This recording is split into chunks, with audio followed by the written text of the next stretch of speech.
Pertama, kita di sini akan menyambut klien dengan sopan dan ramah. Selamat sore Ibu, perkenalkan saya Bidan Dila yang bertugas hari ini dan saya nanti akan membantu proses persalinan ya Ibu. Setelah itu, kita menganalisis tanda dan gejala pada K2. Kita melihat apakah Ibu ada merasa dorongan dan keinginan untuk mengedan. Setelah itu, kita apakah ibunya ada tekanan yang semakin kuat dan meningkat pada anus dan vagina ibunya. Setelah itu kita melihat perineum ibunya menonjol atau tidak. Lalu vulva dan sphygmorrhea membuka. Setelah itu kita menyiapkan kelengkapan alat persalinan, bahan, dan obat-obatan esensial siap digunakan. Setelah itu kita mematahkan ampul oksitosin 10 unit dan kita memasukkannya ke dalam split ke dalam bak instrumen part to set. Kita membuka splitnya terlebih dahulu, lalu kita membuka ampul oksitosin 10 unit. Itu kita masukkannya.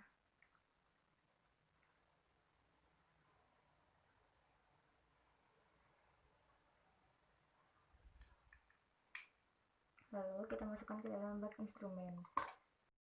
Kita menggunakan masker, apron, sepatu boots, kacamata. Setelah itu kita karena alatnya yang seadanya, jadi kita menggunakan alat-alat yang ada saja ya.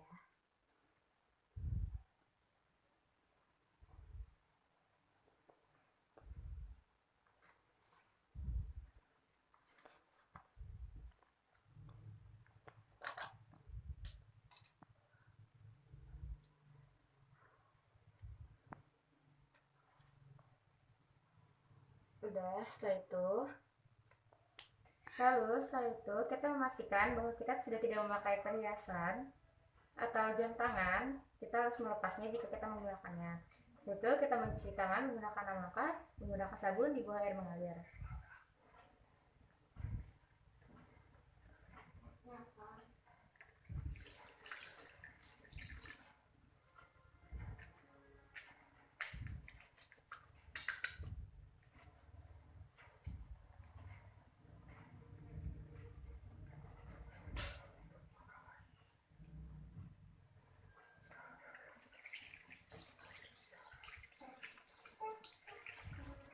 Setelah kita mencuci tangan, kita mengeringkannya menggunakan handuk bersih.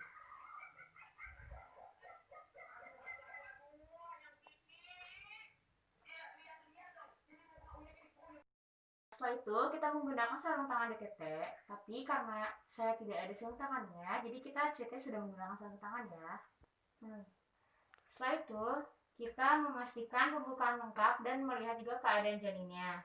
Lalu kita mendekatkan kapas sublinat bengkok, yaitu kita menggunakan sarung tangan ya. Sarung tangannya jadi kita sudah menggunakan sarung tangan ya. Lalu setelah itu kita memastikan kelengkapan pembukaan dan juga kita melihat keadaan janinnya. Lalu kita mendekatkan kaplas sublinat ada bengkok, lalu kita menggunakan sarung tangan. Setelah itu kita melakukan vulva hygiene. Mulai labia mayora sinistra, dextra, labia minora sinistra, dextra, vagina vestibulum anus. Setelah itu kita mengganti sarung tangan jika terkontaminasi oleh feses di dalam air klorin 0,5%. Kita melakukan pemeriksaan dalam, kita melihat pembukaannya. Setelah itu kita juga melihat apakah ketubannya sudah pecah atau belum.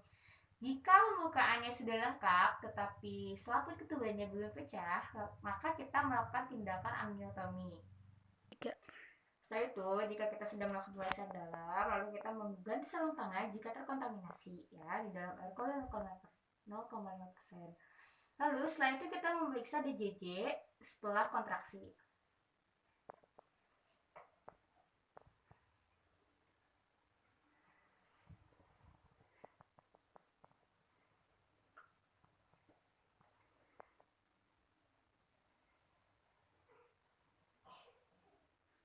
pastikan DJJ-nya itu normal ya, 120 sampai 160. Baik. Jika kita sudah melakukan pemeriksaan DJJ, jika terdapat DJJ-nya itu tidak normal, kita segera melakukan tindakan yang sesuai. Lalu setelah itu kita mencatat hasil temuan apa saja yang tadi kita setelah melakukan pemeriksaan ke dalam lembar praktek. Setelah itu kita menyiapkan keluarga pasien dalam kita membantu pimpinan menerang. Setelah itu kita memberitahu kepada ibu bahwa pembukaannya sudah lengkap dan kondisi janinnya baik. Lalu kita membantu ibu mengatur posisi ibunya senyaman mungkin. Setelah itu kita meminta keluarga untuk membantu dalam posisi menerang ini. Lalu setelah itu kita membantu memimpin menerang jika ibunya terasa ada dorongan atau kontraksi. Baik ibu, tarik nafas ya. Jika ibunya merasa mulas, ibunya tarik nafas sambil mengedan ya ibu. Tangannya di dalam paha ya ibu, tarik ke belakang. Yo, tunduk, matanya dibuka, lihat ke dalam perut ya, ke perut ya ibu. Ayo, tarik nafas, ulangi. Setelah itu kita persiapan untuk menolong persalinan. Untuk kita meletakkan handuk bersih di atas perut ibu jika kepala sudah 5-6 cm di depan vulva. Setelah itu kita meletakkan melipat kain 1/3 kain bersih lalu ditaruh di alas bokong ibu ya. Itu kita mendekatkan alat, kita membuka tutup partuset.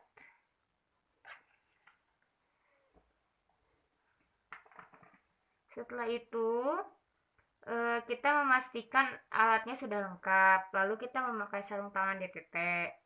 Setelah itu kita melakukan pertolongan kelahiran bayi. Setelah itu kita melindungi perineum dengan satu tangan dan tangan lainnya menahan kepala bayi agar tidak terjadi defeksi. Lalu kita membantu lahirnya kepala serta mengajukan ibunya untuk menerang perlahan, lalu bernafas cepat dan dangkal. Baik ibu, tarik nafas. Baik ibu, tarik nafas. Kalau ibu ada kontraksi atau terasa mules, mengedang, kepalanya berduduk melihat ke perut, lalu matanya dibuka ya bu.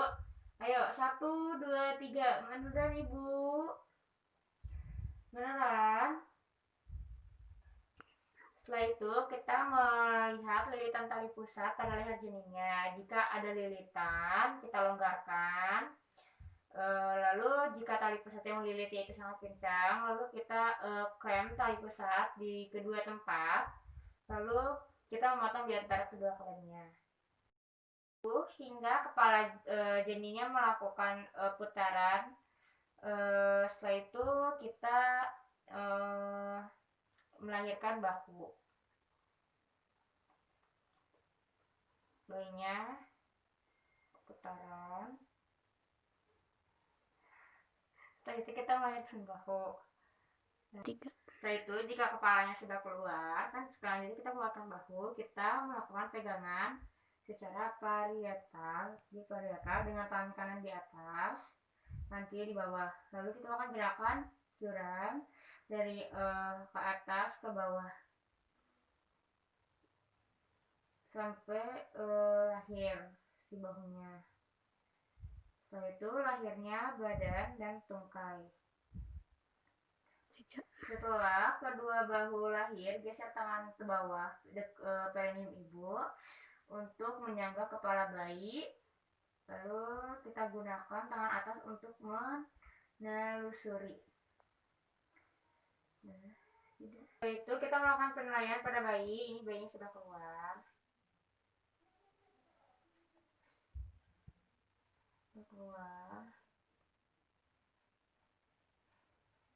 Setelah itu kita melakukan penilaian pada bayi. Bayinya itu masih resusitasi. Setelah itu kita mengeringkan bayi, penilaian jika bayinya menangis, bagus dan spontan. Jika bayinya tidak menangis berarti kita kita melakukan resusitasi. Setelah itu kita mengeringkan tubuh bayi,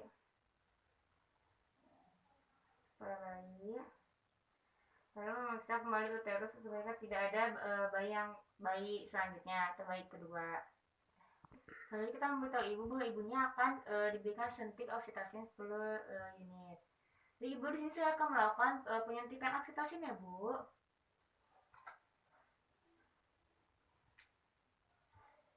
Baik ibu, tarik nafas. Nah.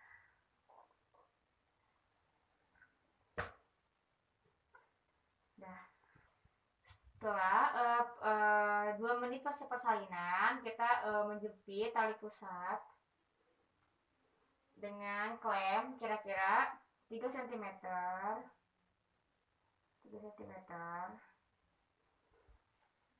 Lalu satu lagi itu 2 cm dari klem yang pertama.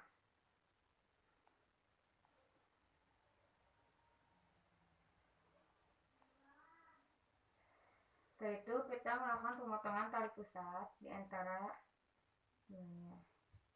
Lalu setelah itu kita meletakkan bayi agar ada kontak kulit antara ibu dan bayinya dengan posisi tengkorak kepala bayi berada di antara payudara ibu.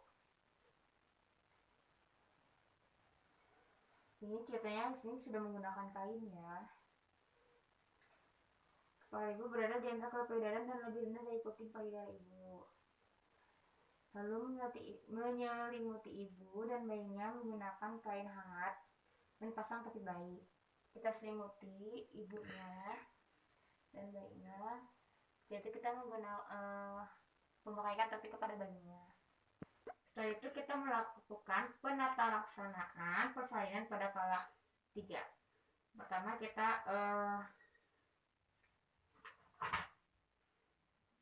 memastikan ini mendapat tali pusat di depan vulva. Lalu kita meletakkan satu tangan di atas fisis, dorong ke atas, dan tangan lainnya menggerakkan tali pusat guna mendeteksi apakah ada tanda-tanda pelepasan plasenta atau tidak. Lalu kita melakukan peregangan tali pusat terkendali pada saat uterus berkontraksi. Dan jika tidak segera berkontraksi, minta ibu atau keluarga untuk melakukan rangsangan atau stimulasi puting susu. Setelah itu, kita melahirkan plasenta dengan meregangkan tali pusat ke arah sejajar dengan lantai dan kemudian ke arah atas mengikuti porosnya jalan lahir. Setelah plasenta tampak di depan introitus,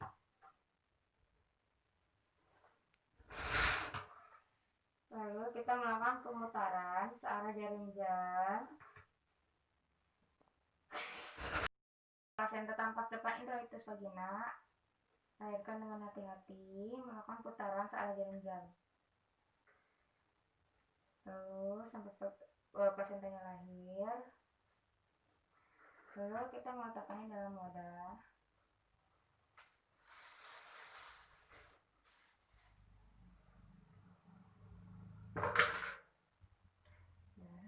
Setelah itu kita melakukan tindakan massase di uterus di atas undus dengan gerakan melingkar hingga uterusnya berkontraksi. Setelah itu kita memeriksa plasentanya. Kita memeriksa kelengkapan plasentanya, lalu bagian-bagian maternal dari plasentanya seperti selaput amniumnya, lalu selaput korion maupun bagian fetal seperti tali pusatnya. Kita melakukan evaluasi apakah kemungkinan adanya laserasi atau tidak pada vagina dan perineum. Dan jika ada, kita melakukan penjahitan jika terjadinya laserasi. Setelah itu kita melakukan prosedur pasca persalinan. Kita memeriksa kembali kontraksi uterus ibunya dan tanda-tanda pendarahan vagina serta memastikan kontraksi uterusnya baik. Lalu kita memberikan waktu cukup kontak antara ibu dan bayinya minimal paling sedikit itu 1 jam IMD Jika belum mencapai 1 jam EMD, maka kita melanjutkan tindakan selanjutnya.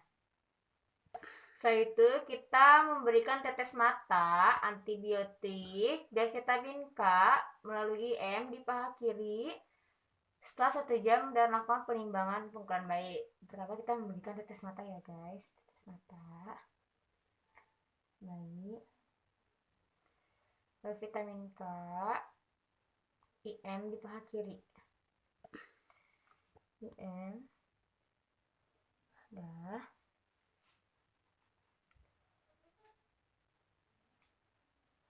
Lalu kita melakukan penimbangan pengukuran bayi. Begitu kita melakukan suntikan imunisasi HBO di paha kanan 1 jam setelah pemberian vitamin K. Nah, kita memberikan vitamin ya. HBO, imunisasi HBO di paha kanan setelah 1 jam pemberian vitamin K.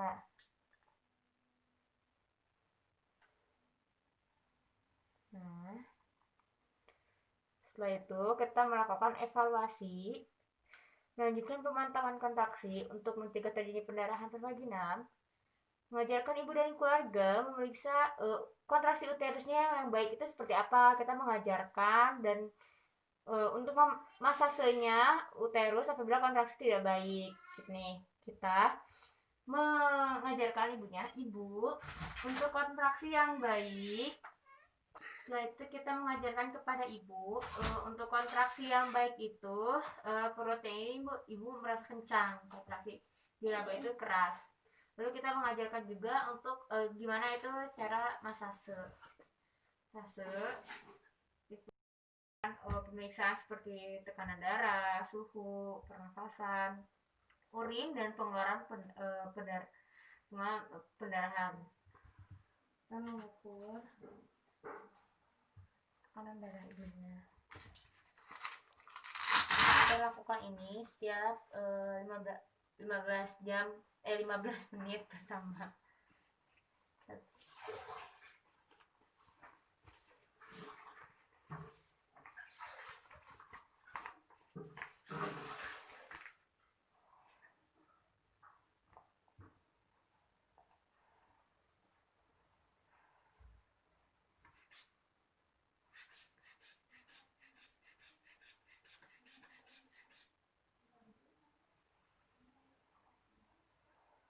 Darahnya normal ya Bu.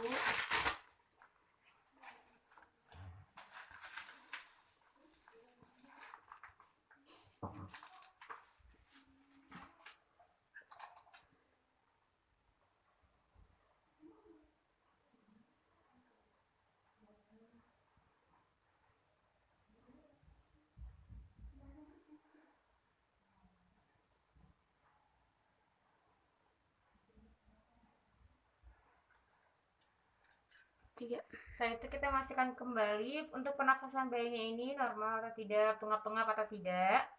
Setelah dirasa kita melihat normal, setelah kita periksa artinya normal, nafasnya baik, lalu kita merendam semua alat-alat yang telah kita gunakan dalam persalinan ke dalam air klorin 0,5% selama 10 menit.